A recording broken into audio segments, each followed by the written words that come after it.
Olá, família Abrindo a Mente, sejam bem-vindos a mais um vídeo do nosso canal. E queremos mostrar para você um lindo documentário sobre aconteceu na Rua Azusa, o início do pseudo-pentecostalismo no mundo. E esse pentecostalismo não foi aquele da festa das colheitas dos judeus em Pentecostes, em um cenáculo com 120 pessoas, que todos eram galileus e falaram em línguas de 42 nações. Mas foi em Los Angeles. E lá, na verdade, iniciou-se o cantariando, a labaixéria, coisas que nós aprendemos com o ouvido, que na verdade era mesmo lugar que havia pessoas de diversas nacionalidades reunidas e cada uma falava em um idioma diferente. É como uma repetição da Torre de Babel. Mas, na verdade, nasceu línguas esquisitas ali, em Los Angeles, quando pessoas não entendiam os idiomas de outros e até entendiam que era o Espírito de Deus usando e passaram a falar em línguas esquisitas. Você vai ver que no início desse pentecostalismo, antes de iniciar o pentecostalismo, os negros não podiam frequentar as igrejas com os brancos. Então, um homem negro, William Seymour, fundou uma igreja, a igreja que fosse de libertação, a igreja que fosse dar oportunidade dos negros que não tinham como frequentar as igrejas de brancos e irem para ali. E começou a fazer as reuniões em sua casa, até que não deu mais para comportar. Você vai ver que fez sucesso. E quando ocorreu um grande terremoto e que morreram diversas pessoas, então foi anunciado, através de folhetos nos correios, que as pessoas fossem para a igreja, porque ali era um aviso de Deus, o fim do mundo estava próximo. E os eventos apocalípticos sempre fortaleceram as igrejas. Foi assim que ocorreu o avivamento. Mas, como tem um ditado que diz que tudo que é bom dura pouco, o que aconteceu? William Seymour, que fundou a Igreja de Deus em Cristo, que foi a precursora da Assembleia de Deus, ele foi traído por uma mulher que fazia parte com ele e que recebiam as doações missionárias que vinham de diversas fontes. E ela pegou todos os donativos que recebiam e mudou o endereço e levou para outra igreja, para fundar outra igreja.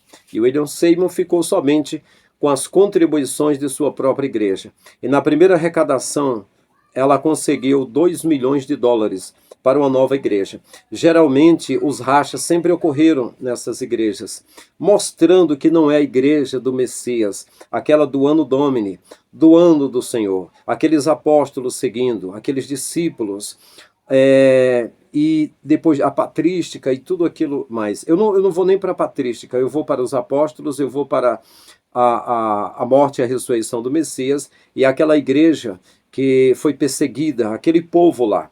Então essa igreja de hoje não é mais aquela. O que aconteceu? Fizeram uma grande reunião. E naquela reunião só não foi convidado o pastor William Seymour. E aí eles iniciaram uma nova igreja, que foi a Igreja Assembleia de Deus. O que aconteceu? Depois, com o passar dos anos, foi feito uma reunião, um lava-pés, para que as pessoas que sentiam que tinham traído, como se tivessem traído William Seymour, fundando a nova igreja, saindo deles, traindo a fé dos primeiros, lavando os pés deles, estivessem assim pagando a traição, como se fosse uma traição. Ok. E de lá para cá, com a vinda de Daniel Berg e Gunnar Wingre, que não vai estar, não é a parte desse documentário, é para outro documentário, é para outro momento. Você vai perceber muitas coisas que não foram apresentadas para você. Uma delas, que aqui no Brasil, Daniel Berg e Gunnar Wingre, missionários suecos que iniciou a Assembleia de Deus, eles eram maçons, eram da sociedade secreta chamada de discreta, e na verdade quem sustentou eles para eles iniciarem a missão em Belém do Pará foi a maçonaria, e as igrejas funcionaram através dos prédios da maçonaria aqui no Brasil. Então eu gostaria que você visse esse documentário, diga o que você acha no final, comente com amor.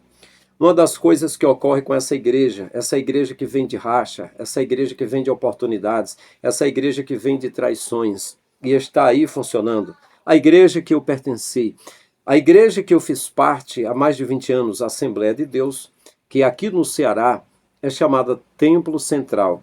Sempre houve racha, sempre houve traições, sempre houve usura, sempre houve todo tipo de coisa. É muito fácil hoje qualquer filho da igreja apontar o dedo, querer me chamar de mentiroso, desrespeitar. Eu não me admiro com isso. É isso que muitas dessas pessoas são.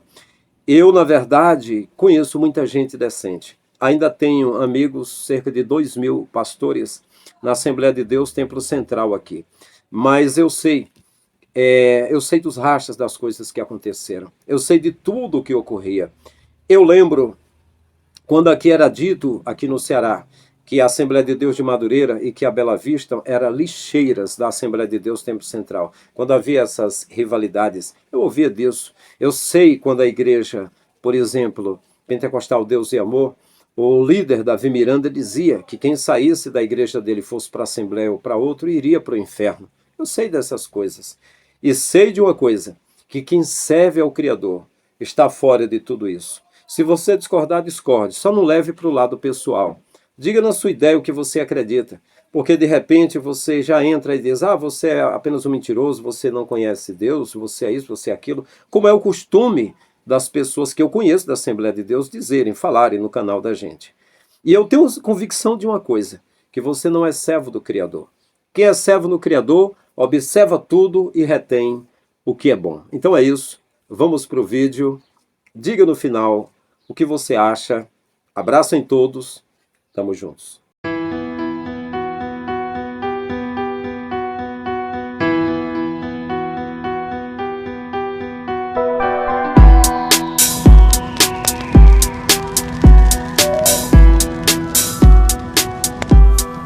Na medida em que o avanço tecnológico vai acontecendo e que os meios de comunicações vão ficando cada vez mais próximos das pessoas comuns da sociedade, é claro que muitas mentiras que ficaram encobertas ao longo do tempo, perpetuados pelos livros segmentados que são escritos, é claro que esses fatos podem agora serem colocados novamente à prova. E uma simples pesquisa hoje, por esse fantástico meio de comunicação que é a internet, pode desvendar muitos mistérios, desfazer muitos mitos e trazer à luz da verdade algumas mentiras que estiveram ocultas até o presente momento. É claro, para isso, deve haver uma pessoa interessada em expor esses fatos. E esse você sabe que é o nosso caso e do nosso ideal Verdade Oculta. Estamos prestes a conhecer neste momento a verdadeira história do que ocorreu com o movimento pentecostal mais importante de todos os tempos, o movimento da Rua Azusa. O avivamento da Rua Azusa deve ser lembrado porque foi a criação da experiência pentecostal como nós conhecemos hoje nos Estados Unidos e em todo o mundo.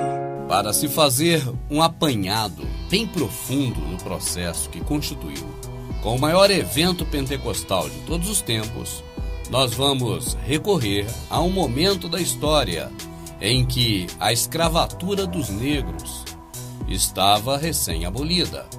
Foi época pós-Revolução Industrial, período das estradas de ferro, em que a mão de obra barata por parte de chineses fazia-se necessária em muitas cidades do oeste americano. E as histórias vão se cruzar. Pessoas vindas da África, pessoas latinas e asiáticos se encontram em um momento do tempo marcado pela explosão das línguas estranhas. Cada membro da igreja que seja carismático ou pentecostal tem suas raízes do avivamento da Rua Azusa e, mesmo assim, a maioria das pessoas não conhece sua própria história.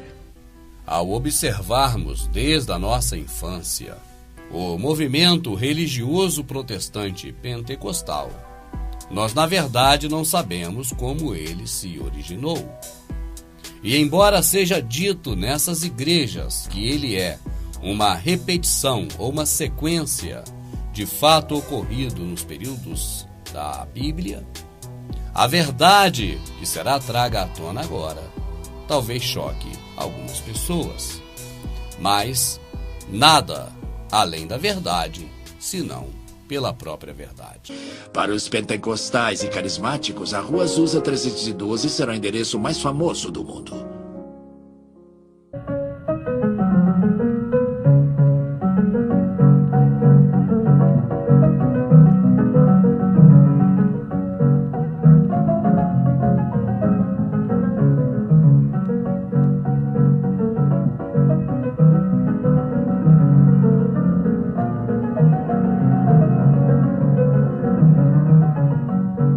O final do século XIX assistiu à grande revolução industrial. As pessoas se tornavam parte das engrenagens industriais.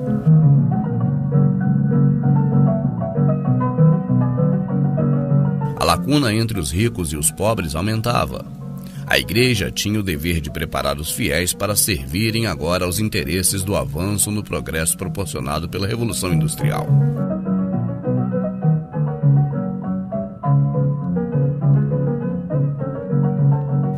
Até mesmo grupos comuns e tradicionais, como os batistas e os metodistas, enfatizavam mais os bens materiais acima do interesse em uma vida futura na eternidade.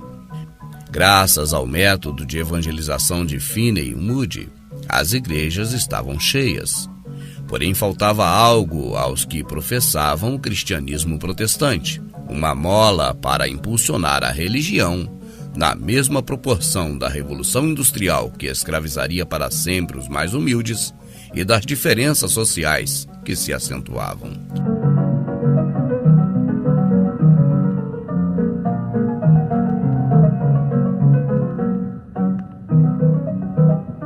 O avivamento da Rua Azusa foi um canivete suíço para sua época, pois serviu como anestesia para uma série de problemas sociais.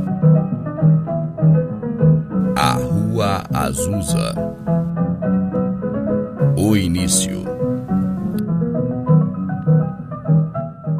No final do século XIX, por volta de 1880, o movimento Holiness, Santidade em português, foi o primeiro passo na direção do avivamento.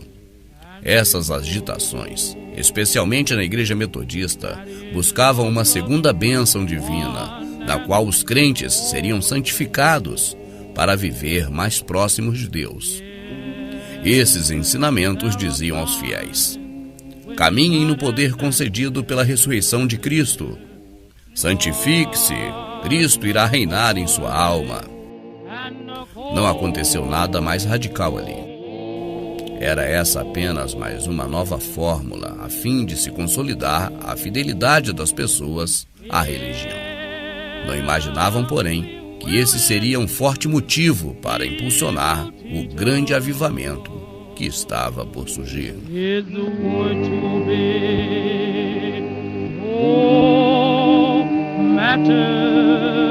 O incentivo.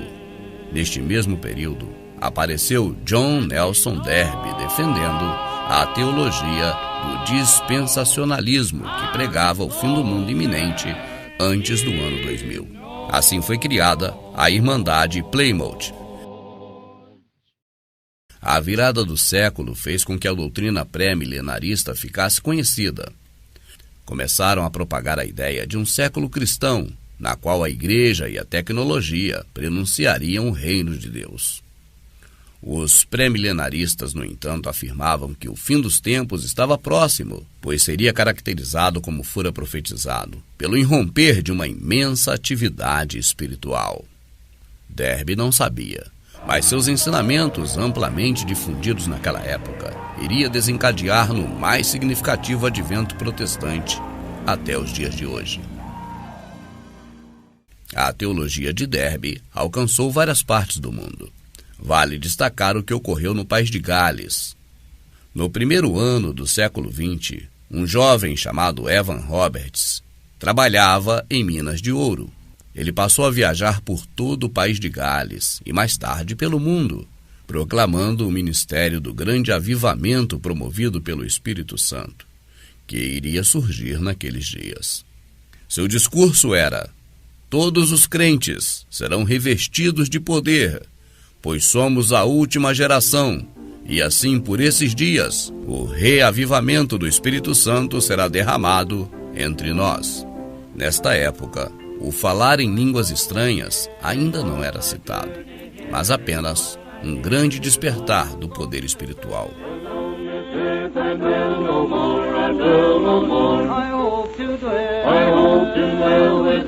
A semente em Los Angeles. Um pequeno grupo de pastores protestantes da área de Los Angeles visitou o país de Gales com a finalidade de trazer o avivamento para suas igrejas. Obtiveram sucesso limitado. Contudo, as sementes do tempo da restauração do Espírito Santo estavam sendo lançadas em Los Angeles. O fogo estava aceso. O interesse do sistema em promover o conformismo das pessoas. Afinal, muitas ficaram desempregadas face aos recentes resultados da Revolução Industrial, contribuindo para a aceleração da segregação e desigualdade social. Esse foi o comburente, o combustível que inflamaria de uma vez por todas esse processo. Era a necessidade de se santificar, já que o último século na Terra estava começando e por aqueles dias iria se consolidar com o derramamento do Espírito sobre toda a carne. Esses ingredientes reunidos incendiaram o protestantismo, e John Alexander Dowie, movido por esse incêndio que consumia a cabeça dos crentes em sua época, passou a afirmar que ele próprio era o Elias, o restaurador. Estabeleceu assim a sua comunidade cristã. Sua influência foi tão grande que a localidade mais tarde passou a se chamar Sião e fica no estado de Illinois. Não é nada difícil tentar compreender o que estava acontecendo naquele momento. A Revolução Industrial havia escravizado o povo, pelo menos os de classe baixa. As igrejas não aceitavam imigrantes, e nem negros, pois também eram imigrantes, trazidos à força da África para prestar serviços escravos. Naquele momento de extrema opressão contra os mais humildes, as igrejas evangélicas não aceitavam que negros as frequentassem. Esses, então, ficavam marginalizados, fazendo seus cultos de origem africana aos orixás e aos deuses aos quais seus ancestrais os ensinaram a servir. Neste período, o processo religioso protestante, que sempre viveu de novidades, apostava agora em uma nova doutrina, chamada a doutrina da santificação. E era pregado em todo o culto que as pessoas deveriam agora estar promovendo um segundo passo. O primeiro, segundo esta visão, seria a salvação que as pessoas obtiveram na morte de Jesus. E esse segundo passo dizia respeito a que as pessoas agora se santificassem, se separassem dos do mundo e ficassem entregues mais tempos dentro dos templos, fazendo suas orações e suas liturgias. Esse movimento de santificação pregava que o motivo dele ter sido iniciado é que haveria pouco tempo pela frente. Logo depois, aparece um jovem que apostou no investimento financeiro seguro, pregar a novidade por todos os países onde ele pudesse ir, com o dinheiro que já havia recolhido trabalhando, cavando ouro, junto com seus familiares e seus pais. A conjuntura atual é essa que você está percebendo. Neste momento aparece também a doutrina de que o século XX seria o último século na face da Terra. Daí surgiu a frase popular que dizia: 1000 passará, 2000 não chegará. Era, portanto, uma movimentação muito grande que o processo religioso buscava alcançar.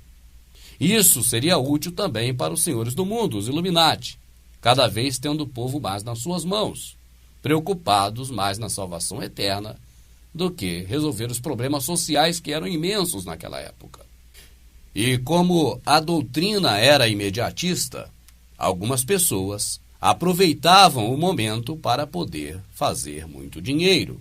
Assim, havia a declaração por parte de algumas pessoas de que essas eram, cada um no seu local, o Elias prometido, para preparar o caminho antes da volta do Senhor. É claro que esses homens formaram verdadeiras comunidades, se enriqueceram tanto que alguns locais da região onde eles moravam levou mais tarde o nome daquela missão que fora ali implantada, como no exemplo os casos de Sião e também a comunidade de Siló, alusões a locais descritos no Velho Testamento. Enquanto isso, no estado do Maine, Frank Sandford também afirmava que era o Elias, o restaurador, que viera estabelecer uma comunidade em Siló a fim de esperar o revestimento do Espírito Santo, que deveria converter o máximo de pessoas antes do mundo acabar, juntamente ao último século.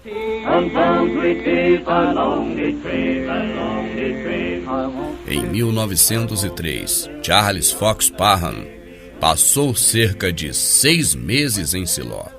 Ele era um pregador metodista da linha dos Holiness, da Santidade. Era do Kansas. Ele procurava a nova fé que aparecera. Assim, junto com sua esposa, fundaram uma casa de purificação em Topeka, onde as pessoas poderiam permanecer gratuitamente, enquanto oravam pela vinda da unção divina do último século. Em dezembro daquele mesmo ano, quando se reuniram no culto de vigília do Ano Novo, eles obtiveram a resposta. O batismo no Espírito Santo seria manifestado pelo dom de línguas. Aconteceu que Agnes Osman orou para receber o Espírito Santo, e a glória do Senhor caiu sobre ela.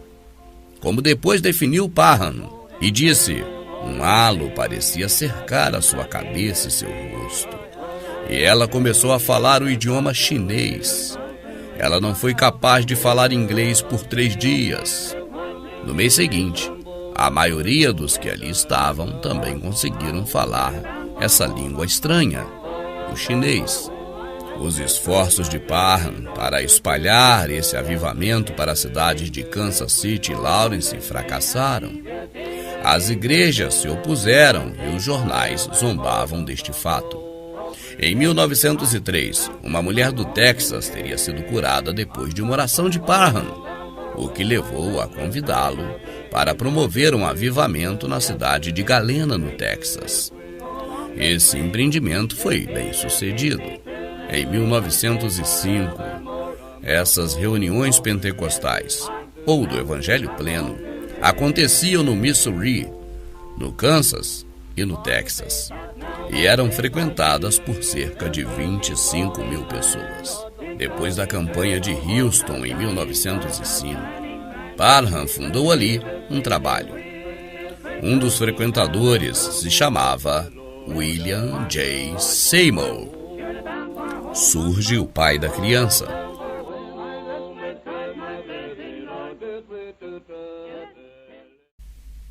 Os Estados Unidos da América havia recentemente saído de uma abolição da escravatura negra naquele país. Ocorria que aquela mão de obra gratuita por conta exclusivamente de comida já não era mais possível. Assim, os próprios americanos não queriam trabalhar por baixos salários. A ideia foi trazer imigrantes asiáticos para os Estados Unidos. E os navios chegavam lotados de chineses com suas famílias para trabalhar nos serviços mais pesados.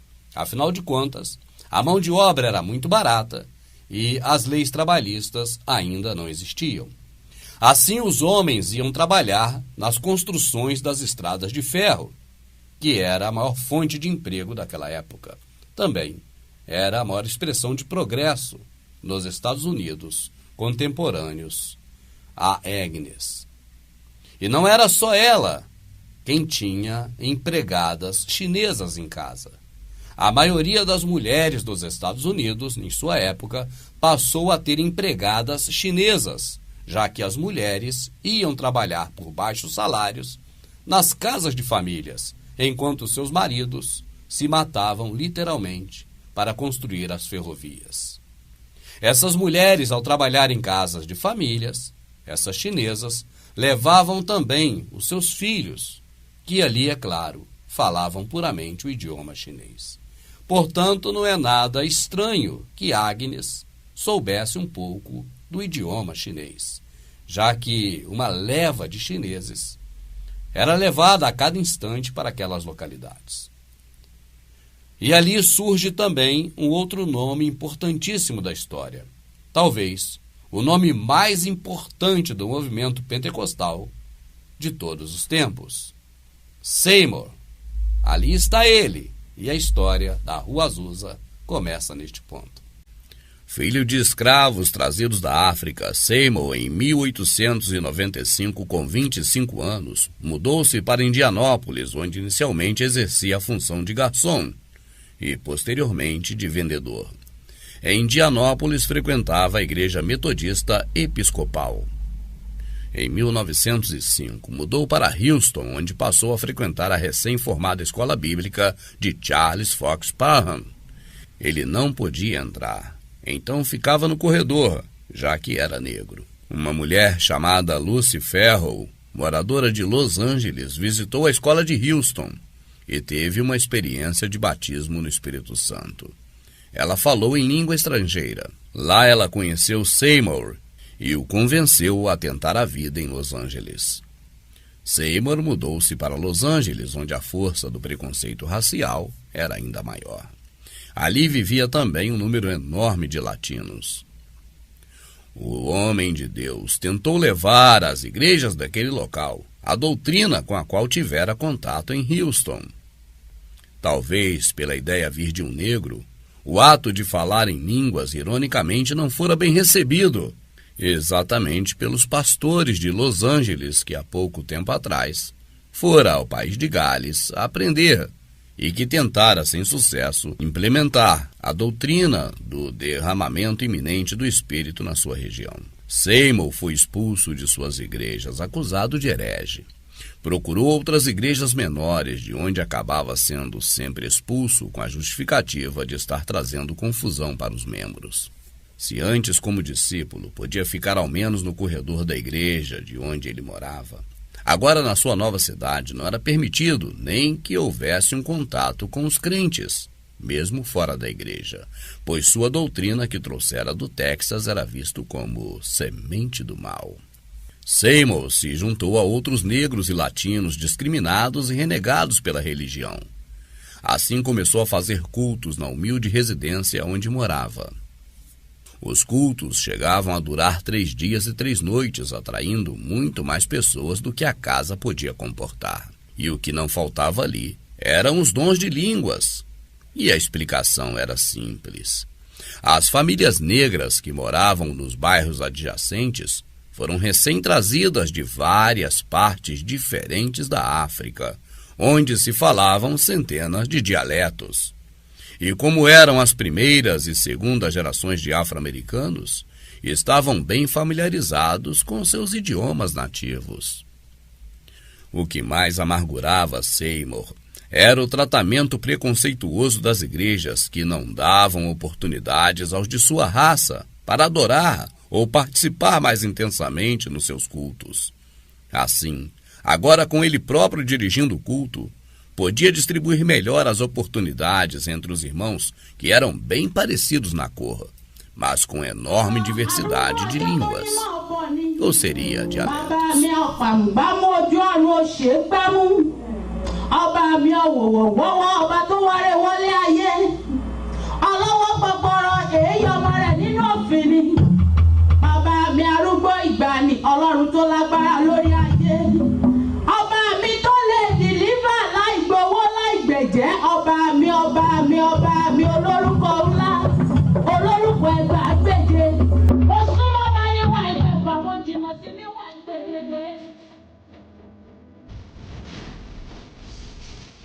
As línguas estranhas. O fato de que os negros antes na África viviam isolados uns dos outros fizera por força da natureza com que cada grupo ou tribo de cada localidade falasse seu próprio dialeto ou idioma. E neste momento, portanto, estavam tendo uma oportunidade enorme, criada por Seymour, de formar uma reintegração social através da religião. Assim se juntavam cada vez mais negros ao grupo, e cada um, em sua oportunidade concedida, podia falar em seu dialeto, desde que houvesse quem traduzisse para o inglês, que era a língua que todos podiam entender. O grupo crescia. Rapidamente a casa ficou pequena. Seymour agora fazia culto em diversas casas, e mesmo essas acabavam por se tornar pequenas. Afinal, a cada culto, mais pessoas que nunca tiveram a oportunidade de se expressar, agora poderia falar em público para seus irmãos nas reuniões. Podiam também cantar, contar testemunhos, que na maioria não eram pessoais, mas de suas experiências familiares e histórias do seu povo e do seu passado. Assim, o interesse social dos negros aumentava nessas reuniões, e os motivos eram de fácil compreensão: liberdade de expressão e culto, vez e voz para as mulheres, coisas que elas não tinham nem mesmo no seio social e político da sua época, e tudo isso reforçado pela fé de que se está fazendo algo para Deus. Agora você que está assistindo a este documentário, que conhece todo o meio de comunicação criado após o evento da Rua Azusa, como o rádio, a TV, a internet, o telefone, meios de comunicações que naquela época não existiam. E as pessoas não tinham como se comunicar, era muito difícil. Você tinha famílias e mais famílias de negros que não conseguiam ainda falar o inglês, porque a comunicação entre negros e brancos era muito difícil. Assim, principalmente as crianças que iam nascendo, iam aprendendo a falar nos dialetos africanos. E o povo negro era o primeiro a ficar calado a qualquer momento. Não tinha direito de expressão nenhuma. Assim, quando aparece alguém como Seymour, negro, que oferecia condições às pessoas de adorar ao Deus dos brancos, afinal de contas, os brancos eram bem-sucedidos na vida, e muitos negros queriam agora aproximação com esse Deus dos brancos, para que também pudesse ter um pouco mais de conforto e direito a uma vida digna. Assim, os negros pela primeira vez estavam tendo a oportunidade de se expressar. Ao longo da história norte-americana, não se tem notícias, a um período anterior à Rua Azusa, em que, sobretudo, a comunidade feminina negra podia falar em público. As pessoas estavam correndo para os cultos de Seymour, e os motivos podem ser muito facilmente percebidos. Da questão mística, buscar um Deus que proporcionava melhor vida aos brancos. Da questão social, o povo podia se expressar, conversar com os seus semelhantes e colocar cada um as suas opiniões. E isso, é claro, atrairia um número considerável de pessoas. Não precisa de nenhum milagre para fazer isso acontecer. A famosa Rua Azusa, com os cultos acontecendo sob a direção de Seymour, cada vez em mais casas diferentes e cada vez com mais adesões, não demorou para que se cotizasse entre os irmãos e conseguissem dinheiro suficiente para a compra da sua própria igreja. Havia ali próximo uma igreja metodista que não tinha se contextualizado com aquele momento religioso e estava fechada há alguns anos. Seus donos aceitaram a oferta de compra. Não houve reforma prévia do templo. Do jeito que estava, passou a ser utilizado pelos afro-americanos. Ali sentadas nos bancos de tábua ou em pé entre materiais de construções, as pessoas rendiam seu culto de adoração cheias do Espírito Santo. A igreja foi nomeada de Missão Evangélica da Fé Apostólica, onde todos eram bem-vindos, afinal todos são de Deus.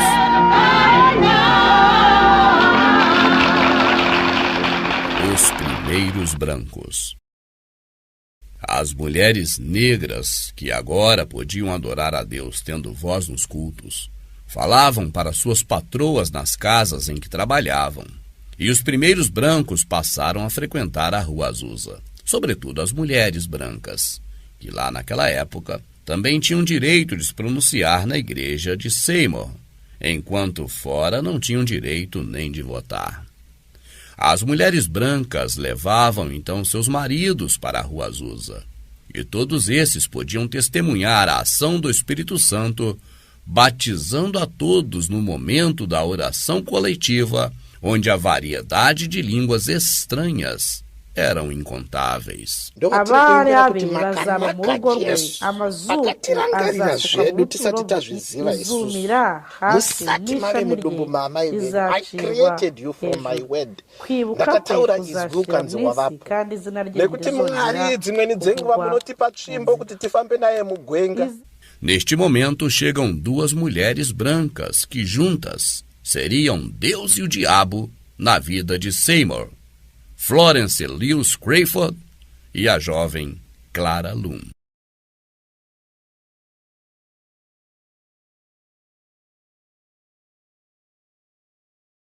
Deus envia um sinal. Precisamente às 5h12 da madrugada, horário local, em 18 de abril de 1906, um imenso terremoto sacudiu e acordou bruscamente os moradores da área de São Francisco. As ondas de choques violentas pontuou o forte tremor que durou cerca de 60 segundos. O terremoto foi sentido do sul do Oregon até o sul de Los Angeles e a 70 quilômetros em direção a Nevada. Foi o terremoto mais destrutivo da história norte-americana. 8,3 na escala Richter.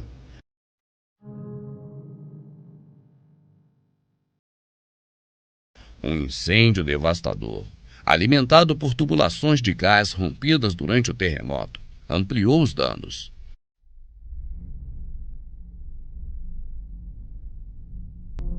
Cerca de 700 pessoas estavam mortas nos 514 quarteirões da cidade que foram atingidas pelo incêndio.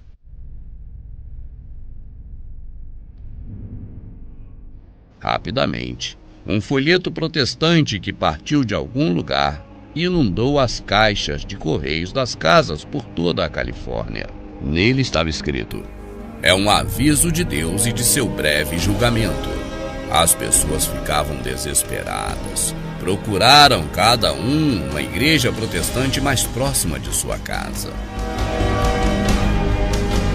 Para as pessoas de pele clara, havia muitas possibilidades de escolha, mas para as pessoas afro-americanas, só havia um endereço, e ele ficava na Rua Azusa, número 312. Se para muitos o terremoto e suas consequências foram terríveis, para a igreja de Seymour foi uma dádiva, pois seu público agora não cabia no templo.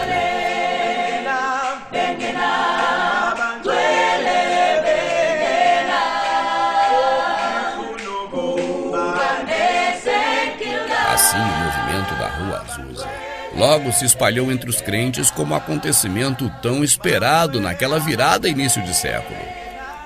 Não somente os negros procuravam se aproximar, mas também os brancos e até mesmo os que antes do terremoto não aceitavam os negros em seus templos, agora corriam juntos aos montes para a Rua Azusa.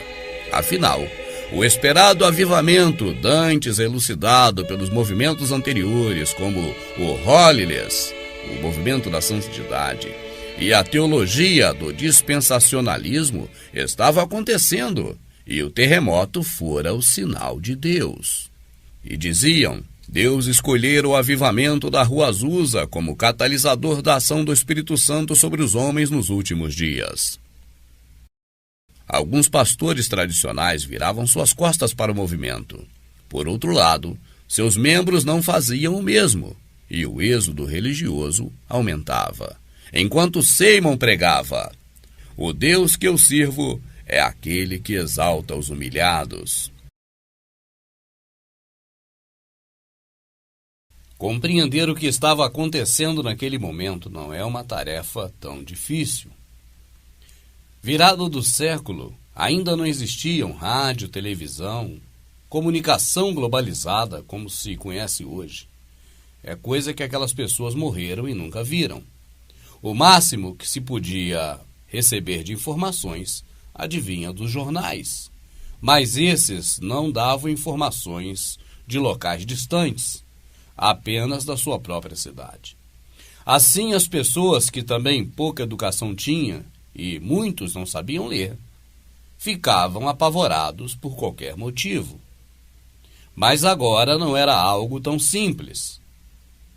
O que ocorreu foi o maior terremoto na história norte-americana. E a população agora achava que o mundo estava acabando.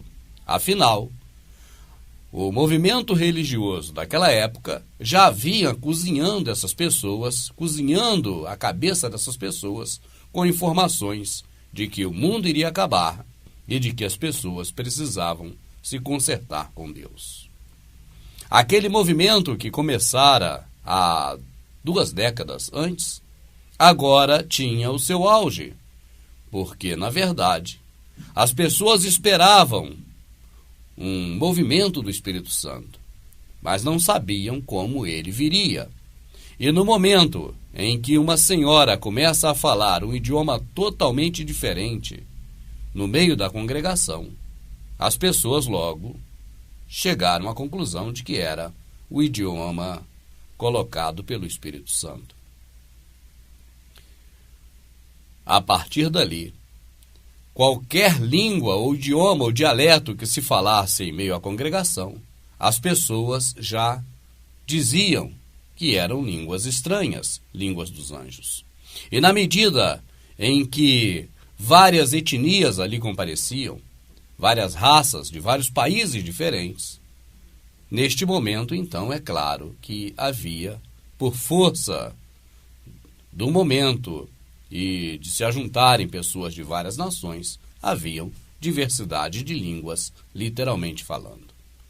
As pessoas que começaram a ir naquele culto depois do terremoto, elas viam muitas línguas estranhas e queriam também falar línguas estranhas, mas como não entendia nenhum dos idiomas que ali era pronunciado, essa pessoa que agora chegava no culto começava a falar de qualquer jeito.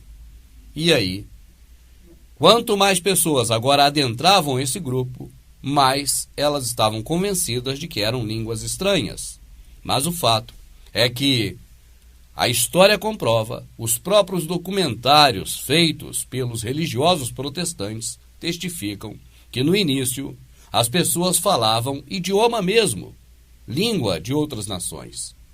Depois, com a aproximação de pessoas que não sabiam na verdade do que estava acontecendo e que agora também buscavam participar do culto, essas sim começavam a falar línguas que ninguém entendiam, porque na verdade não eram idiomas, apenas umas tentativas de se falar alguma outra língua, o que logo os brancos que se aproximaram deram a conotação de língua dos anjos.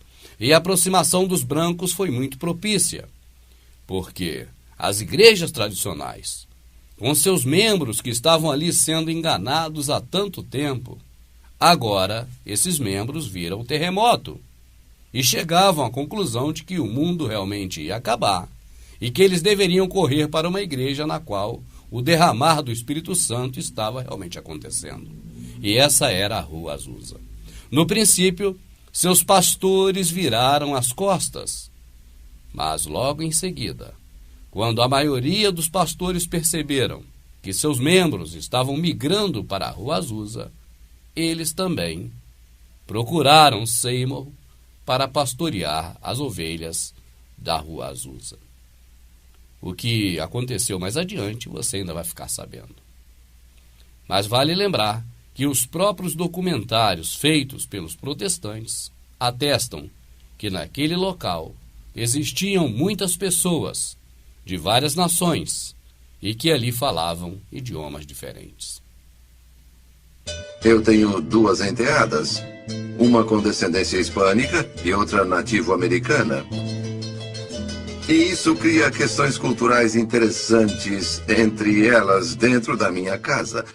E esses 3 tipos de pessoas apareceram na missão da Rua Azusa. Deus mandou um avivamento para negros, brancos, hispânicos, todas as raças reunidas e amadas como uma.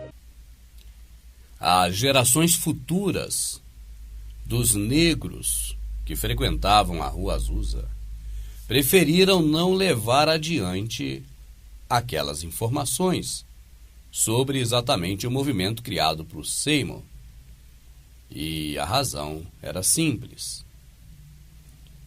Os negros não deveriam saber que a origem da língua estranha era, na verdade, idiomas comuns, e que o que ocorrera na Rua Azusa fora exatamente o encontro de várias pessoas diferentes, falando vários idiomas diferentes.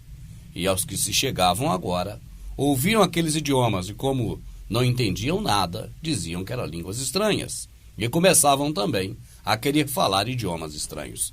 Assim foi conveniente para os pastores, para os pregadores pentecostais, abafar o caso da Rua Azusa.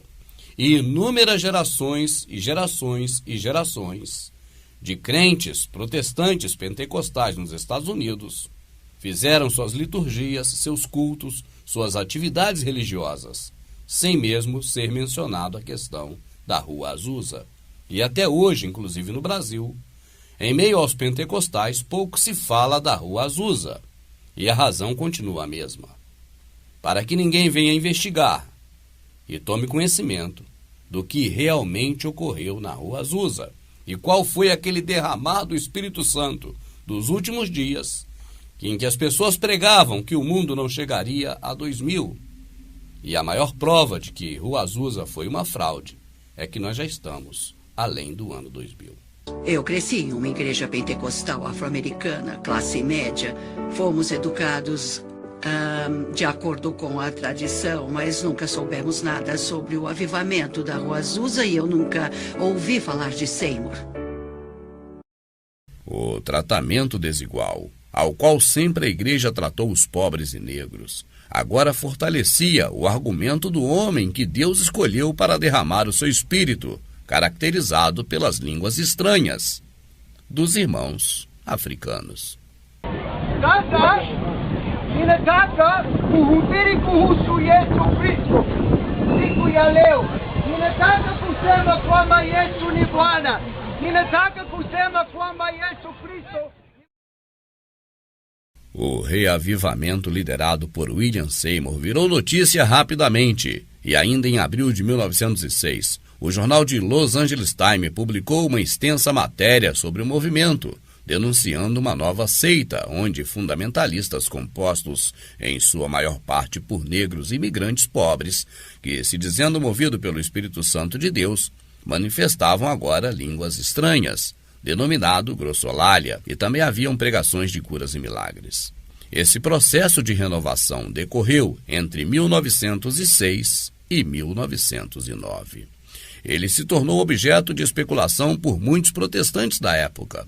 Alguns diziam que as visões de Seymour eram heréticas, enquanto outros aceitaram seus ensinamentos e retornaram para suas congregações de origens para repassá-las. O movimento resultante tornou-se conhecido como pentecostalismo. Los Angeles foi o berço pentecostal e deu origem em todo o mundo às denominações pentecostais existentes até hoje. Meca Pentecostal.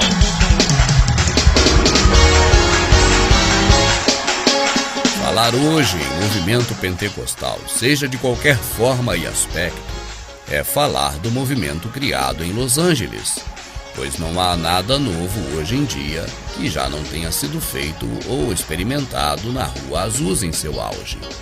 Não somente os negros, mas principalmente eles, vinham de diversas partes do país para conhecer e levar o movimento para suas cidades. E isso fazia com que as novidades e renovações aflorassem em cada culto. Se no início as pessoas naturalmente falavam seus idiomas nativos africanos em suas orações, entregas de profecias e testemunhos, agora os que ouviam passavam também a falar em línguas, mas essas eram realmente estranhas a todos. O ato da unção do Espírito Santo não se resumia em falar em outras línguas. As pessoas sapateavam, se contorciam, babavam, gemiam, rodavam e, como isso atraía mais gente, passavam também a pular e cair sentado ou deitado no chão. Esperneavam e até mesmo deitavam de costas, jogando os pés para cima, não se importando com as partes íntimas. Outros simulavam por horas brigas com adversários invisíveis, socando e chutando o ar aos gritos. Corriam de um lado para outro da congregação.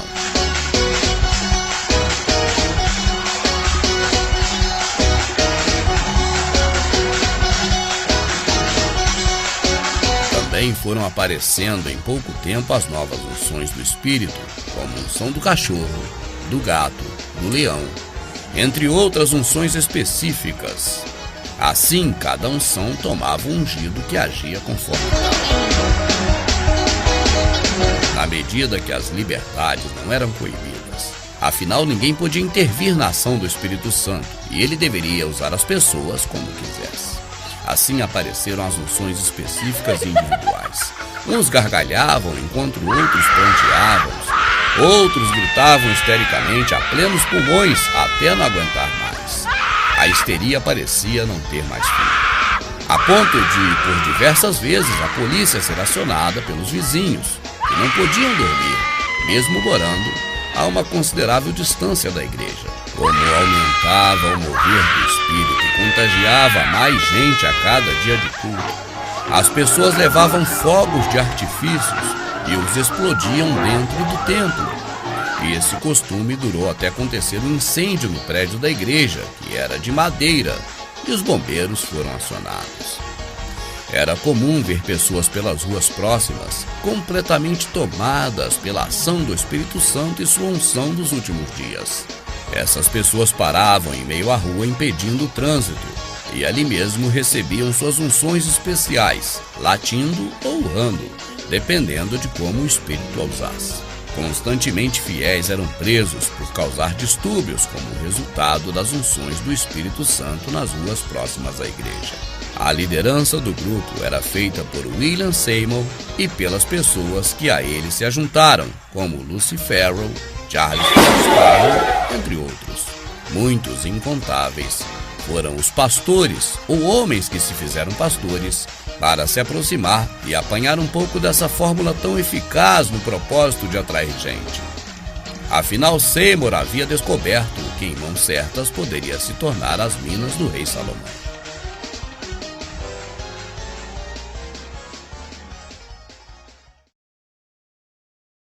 O Espírito de Deus era tão forte na Rua Azusa que às vezes as pessoas caíam a um quarteirão do prédio pela convicção para pagar seus pecados ou pelo poder do Espírito Santo.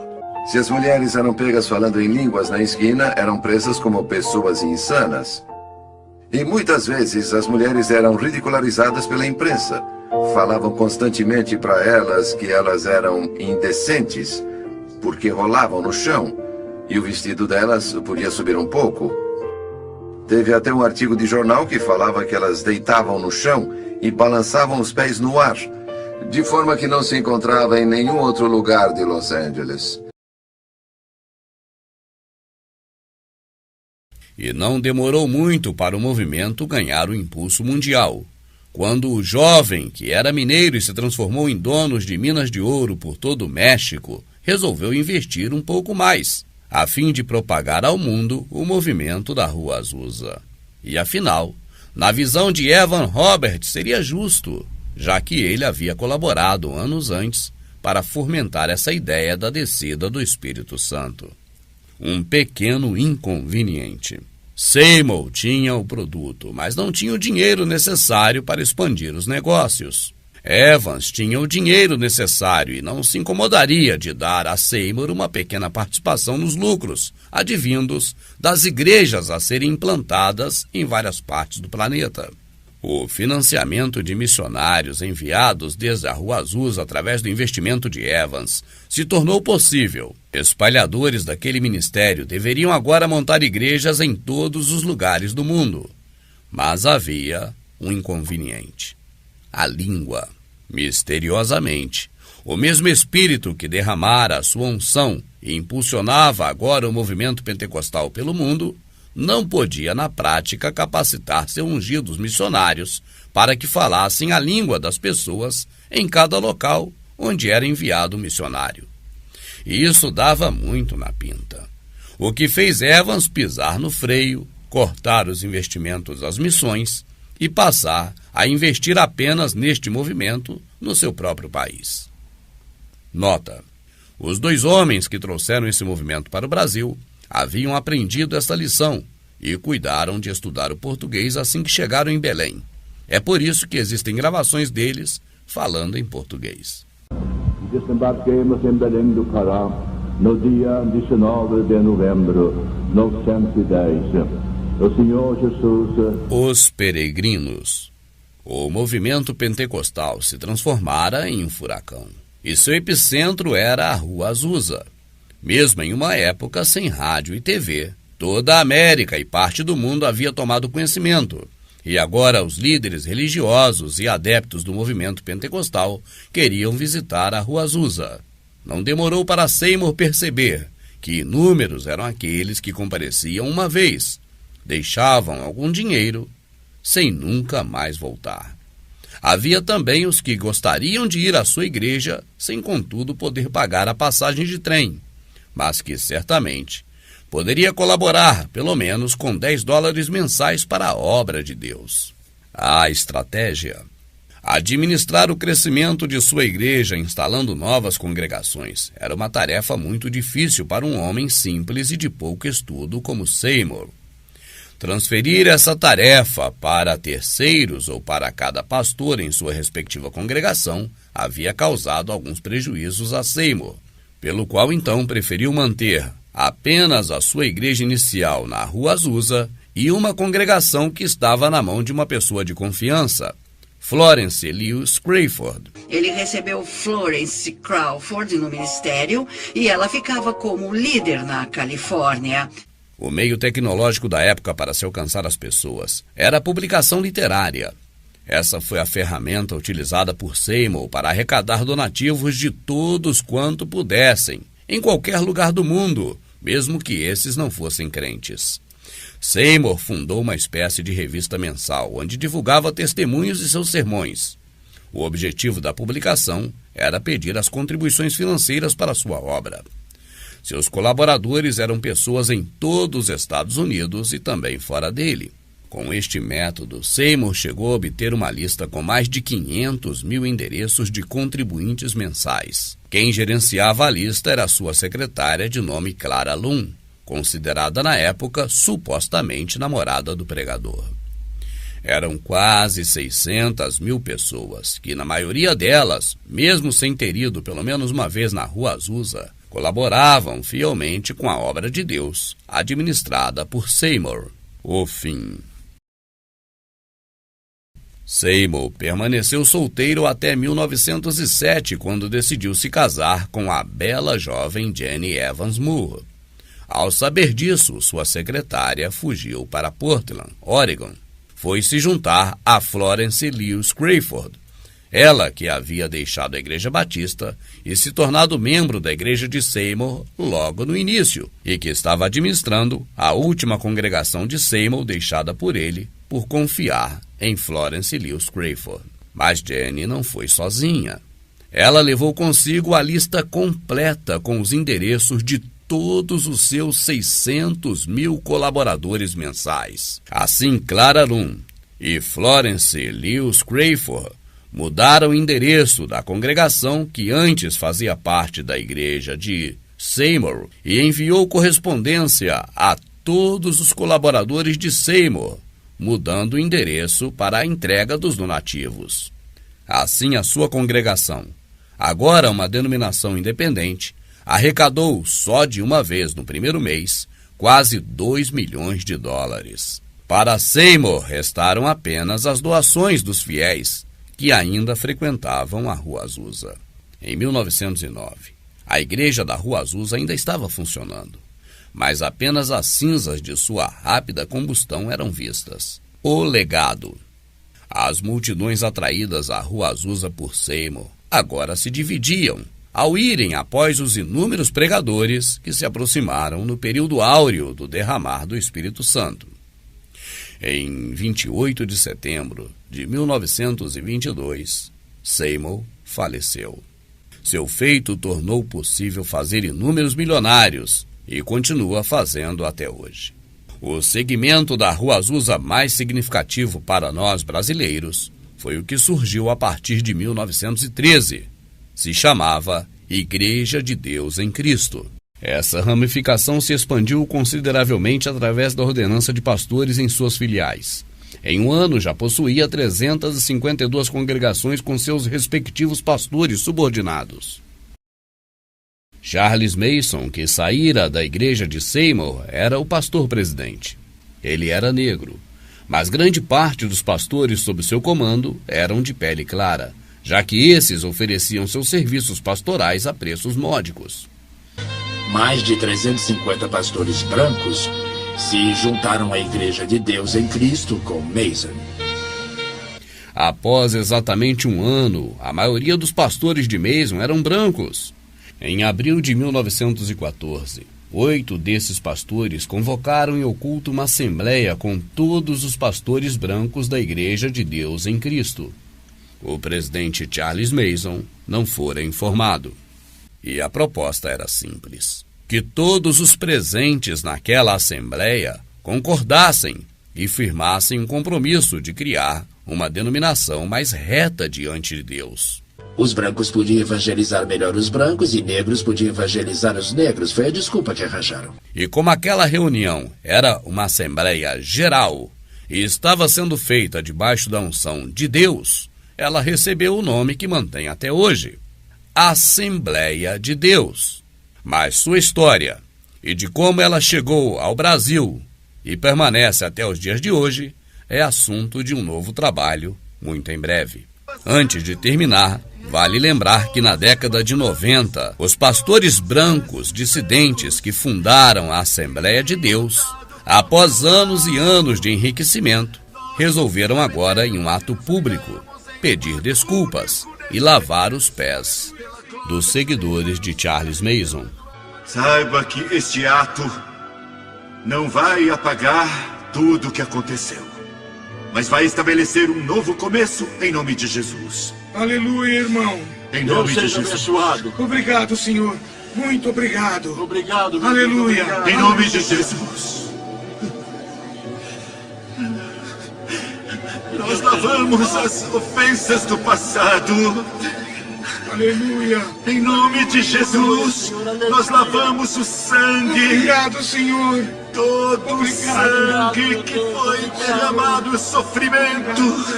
Em nome de Jesus, nós lavamos o irmão Seymour e o irmão Mason. Aleluia, Senhor. Obrigado. Lavar os pés deste irmão, que seja um sinal a todos os demônios do inferno que têm se esforçado para que não tenhamos sucesso. Amém. Mas o Senhor Jesus prevaleceu novamente. Obrigado, Senhor, para corrigir isso que não estava certo.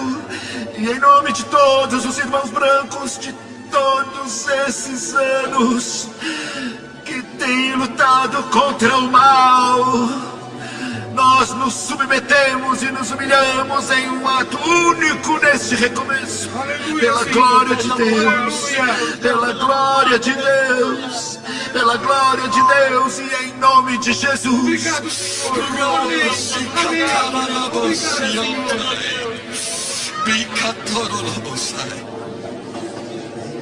Eles formaram a Assembleia de Deus. O que isso significa é que eles não podem ser vistos como filhos rebeldes dessa igreja-mãe que é Deus em Cristo. Porque a história verdadeira nunca foi realmente documentada ou contada.